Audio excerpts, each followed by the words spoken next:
So hello বন্ধুরা, আমি বাঙালি tedder চলে এসেছি আরেকটা নতুন ভিডিও নিয়ে এবং তোমাদের সকলকে আমাদের এই ইটিএফ জার্নিতে স্বাগত। তো আজকের এই ভিডিওতে আমি তোমাদেরকে বলবো যে কি ধরনের চার্জেস আমাদের ইটিএফ ইনভেস্টিং জার্নিতে আমাদেরকে পে করতে হয়। ঠিক আছে? তো সমস্ত রকম যে ইটিএফ হোক বা স্টক হোক বা মিউচুয়াল ফান্ড হোক, সমস্ত রকম ইনভেস্টমেন্ট এন্টিটিতেই আমাদেরকে কিছু না কিছু চার্জেস আমাদেরকে পে করতে হয়। ঠিক আছে? কারণ কি? কারণ এই যে বিভিন্ন ধরনের যে কোম্পানিগুলো রয়েছে যারা আমাদের ইনভেস্টিং এ হেল্প করে, যেমন কি জিরোধা বা এঞ্জেল ওয়ান, এইসব ব্রোকারেজ হাউস বলো, কি সিডিএসএল ডিপোজিটরি বলো, কি আমাদের এই এনএসসি বলো, বিএসসি বলো, ঠিক আছে? এই সমস্ত রকমের যে কোম্পানিগুলো, এরা আমাদের ইনভেস্টিং জার্নিতে আমাদেরকে অনেক রকমের হেল্প করে, আমাদের অনেক রকম সার্ভিস দিয়ে আমাদেরকে হেল্প করে এবং সাথে তাদের সেই সার্ভিসের জন্য তারা কিছু চার্জেস কাটে। ইভেন আমাদেরকে কিছু ট্যাক্সও দিতে হয় সরকারকে ইনভেস্টিং এর জন্য। ঠিক আছে? তো এইগুলো সব ইনক্লুড করে যেসব চার্জেস রয়েছে, সেই চার্জেসগুলোকে আমি আজকে তোমাদেরকে বলবো। তো এখন যদি ভিডিওটাকে লাইক করনি এবং চ্যানেলটাকে সাবস্ক্রাইব করনি, তো ভিডিওটাকে লাইক করে চ্যানেলটা সাবস্ক্রাইব করে বেল আইকন ক্লিক করতে ভুলবে না এরকমই ইটিএফ রিলেটেড ইনফরমেশন আরো বেশি পেতে। ঠিক আছে? তো চলো ভিডিওটাকে স্টার্ট করছি।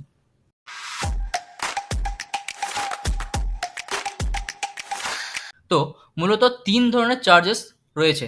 ওকে, চার্জেস অনেকগুলোই রয়েছে, কিন্তু মেন যে চার্জেস রয়েছে, যেগুলো ম্যাক্সিমাম চার্জেস আমাদের কাটা হয়, সেই চার্জেসগুলো হচ্ছে তিন ধরনের। একটা হচ্ছে কি ডিপি চার্জ, নেক্সট হচ্ছে কি এসটিডি চার্জ, নেক্সট হচ্ছে আমাদের এক্সপেন্স রেশিও। ঠিক আছে? তো সবচেয়ে ফার্স্টে আমি বলবো তোমাদেরকে এক্সপেন্স রেশিও কি এবং এক্সপেন্স রেশিও কত পার্সেন্ট কাটে। সো আমি আগের ভিডিও তোমাদেরকে নিফটি বিসে কিভাবে ইনভেস্ট করতে হয়, বাই সেল করতে হয়, সেটা আমি তোমাদেরকে দেখিয়েছি। যদি তোমরা ওই ভিডিওটা এখনো দেখোনি, তাহলে ভিডিওটার লিঙ্ক আমি ডেসক্রিপশনে দিয়ে দেবো, তোমরা গিয়ে সেই ভিডিওটাকে দেখতে পারো। ঠিক আছে?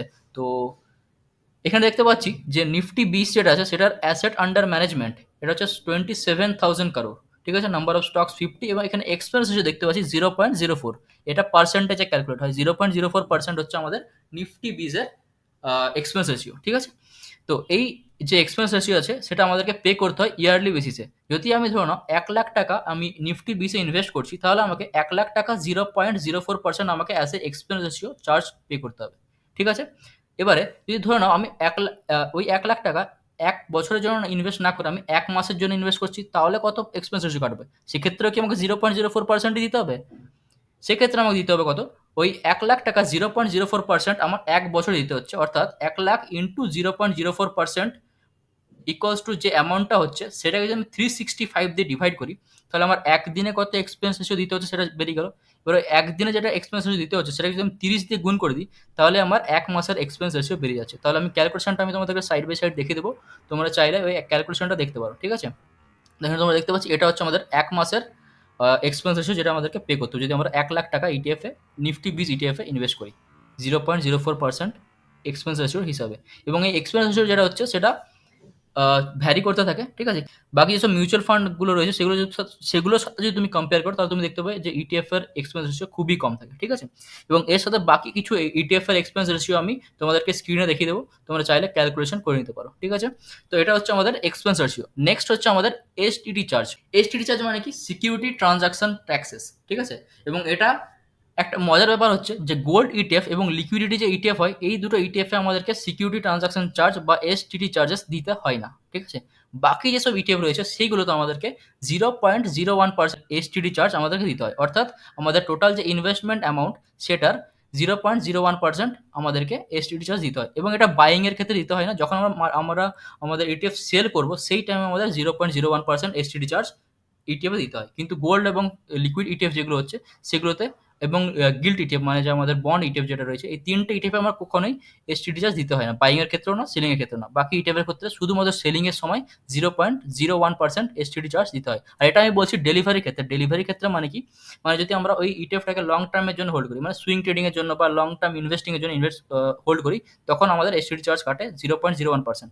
বাকি যদি আমরা ইন্ট্রাডে, মানে আজকে কিনা আজকে বিক্রি করছি, সেক্ষেত্রে, এবং বিটিএসটি মানে বাই টুডে সেল টুমোরোর যতই ক্ষেত্রে যখন আমরা ইটিএফটাকে চুজ করছি, তখন সেক্ষেত্রে আমাকে 0.025% অফ দ্যাট ইনভেস্টেড অ্যামাউন্ট আমাকে অ্যাজ এ এসটিডি চার্জ দিতে হয়। ঠিক আছে? তো এটা হলো STD charge.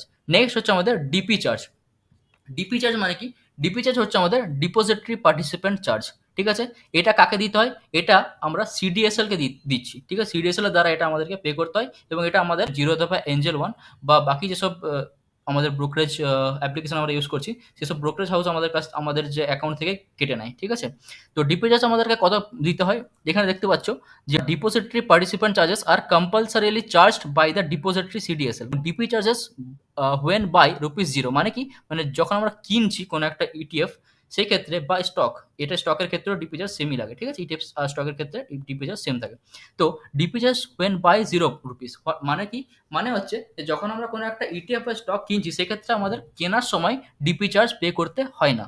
DP charges when selling is 13.5 plus GST per ISI. মানে কি?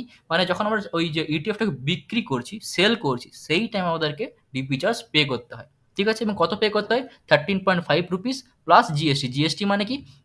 জিএসটি মানে হচ্ছে 18% জিএসটি আমাদেরকে গভর্নমেন্ট যে ট্যাক্স আছে সেটাকে আমাকে পে করতে হয়। 13.5 প্লাস 18% জিএসটি যদি তুমি ক্যালকুলেট করো, তাহলে এটা 15 পয়েন্ট সামথিং হচ্ছে। তার মানে 15 টাকা আমাদেরকে ডিপি চার্জ পে করতে হবে, ঠিক আছে? পার স্টক এবং পার ইটিএফ পার ডে। এবার এখানে একটা ইম্পর্টেন্ট পয়েন্ট রয়েছে যে কোনো স্টক বা ইটিএফ যদি আমি একদিনে যতগুলোই কোয়ান্টিটি চাই বিক্রি করতে পারি, কিন্তু সেক্ষেত্রে ডিপি চার্জ একই লাগবে। মানে কি?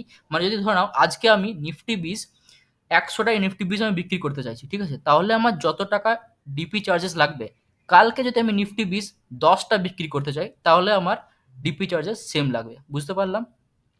মানে আজকে 100টা, ধরুন আমি আজকে 1,00,000 টাকার নিফটি 20 বিক্রি করছি, তাহলে আমার ডিপি চার্জ যত টাকা লাগবে, কালকে যদি আমি 10,000 টাকার নিফটি 20 বিক্রি করি, তাহলে সেম ডিপি চার্জ লাগবে। বোঝা গেল? তাহলে ডিপি চার্জ কোনো একটা ইটিএফ এর উপর ডিপেন্ড করে না। সব ইটিএফ এর ক্ষেত্রে, সব স্টকের ক্ষেত্রে ডিপি চার্জ সেম হয় এবং এক এক দিনের হিসাবে ক্যালকুলেট হয়। আজকে যতগুলোই তুমি নিফটি 20 বিক্রি করো, সবগুলোর কম্বাইন্ড ডিপি চার্জ তোমার হবে এই 15 পয়েন্ট সামথিং রুপিস। কালকে তুমি যদি আলাদাভাবে একটা দুটো যতগুলোই তুমি ডিপি নিফটি 20 বা অন্যান্য ইটিএফ সেল করছো, সেক্ষেত্রে তোমার ডিপি চার্জ হবে 15 পয়েন্ট সামথিং রুপিস, ঠিক আছে? তাহলে বোঝাতে পারলাম এই 3 ধরনের মূলত চার্জেস রয়েছে। বাকি যেসব চার্জেস গুলো রয়েছে সেগুলো খুবই নগণ্য এবং খুবই কম, মানে 0.05 পয়সা এরকম করে হয়, ঠিক আছে? তো সেগুলো আমি ক্যালকুলেট করছি না, কারণ তোমরা যখন ইনভেস্ট করছো সেক্ষেত্রে কিছু চার্জেস তোমাদেরকে অ্যাজ এ সার্ভিস যারা ওরা দিচ্ছে, তাই তোমাদের কিছু পে করতে হবে, ঠিক আছে? এবার অনেকে কি হয় না, এই চার্জেস গুলো দেখে ভয় পেয়ে ওরা ইনভেস্ট করে, ওরা ভাবে হয়তো খুব বেশি চার্জেস কেটে নেবে, ঠিক আছে? কিন্তু তোমরা এখানে দেখতে পাচ্ছ কত কম চার্জেস এখানে কাটছে। তো যদি তুমি এখানে ধরো না 10-15 হাজার টাকা, 20,000 টাকা ইনভেস্ট করছো, সেক্ষেত্রে তোমার 5-10 টাকায় তোমার হয়তো চার্জেস কাটছে। তো 10-15 হাজার টাকার ক্ষেত্রে প্রফিট আর্ন করছো 1,000 টাকা, তাহলে তোমার সেক্ষেত্রে 5 টাকা 10 টাকা তোমার চার্জেস দিতে প্রবলেম কোথায়? সেখানে কোনো প্রবলেম নেই, তাই না? তো সেক্ষেত্রে এইসব চার্জেস থেকে ভয় পেও না, ইনভেস্টিংয়ে মন দাও। ইনভেস্টিংয়ে তোমাকে যে টাকা রিটার্ন পাবে, সেই ক্ষেত্রে সেই চার্জেসগুলো খুবই নগণ্য হবে, ঠিক আছে? তো এটা হচ্ছে পুরো কমপ্লিট চার্জেস নিয়ে ভিডিওটা। তো আশা করি তোমাদের ভিডিওটা ভালো লেগেছে, তোমরা কিছু শিখতে পেরেছো এবং ইউটিউবের চার্জেস ব্যাপারে জানতে পেরেছো। আর যদি তোমাদের আরও কিছু ডাউট বা কোয়ারি রয়েছে, তাহলে তোমরা কমেন্টে আমাদেরকে জানাও। যে যত রকমের কোয়েশ্চেন আছে, সব কিছুর কোয়েশ্চেন আমি অ্যান্সার দেবো। তো সেক্ষেত্রে তোমাদের কোনো প্রবলেম হবে না। আর যদি ভিডিওটা ভালো লেগে থাকে, তাহলে ভিডিওকে লাইক করো, সাবস্ক্রাইব করো এবং সাবস্ক্রাইব করার পর বেল আইকনে ক্লিক করতে ভুলবে না এমনই ETF related information, ETF related তথ্য জানার জন্য। তো দেখা হচ্ছে পরের ভিডিওতে। ততক্ষণ keep learning, keep trading. Thank you.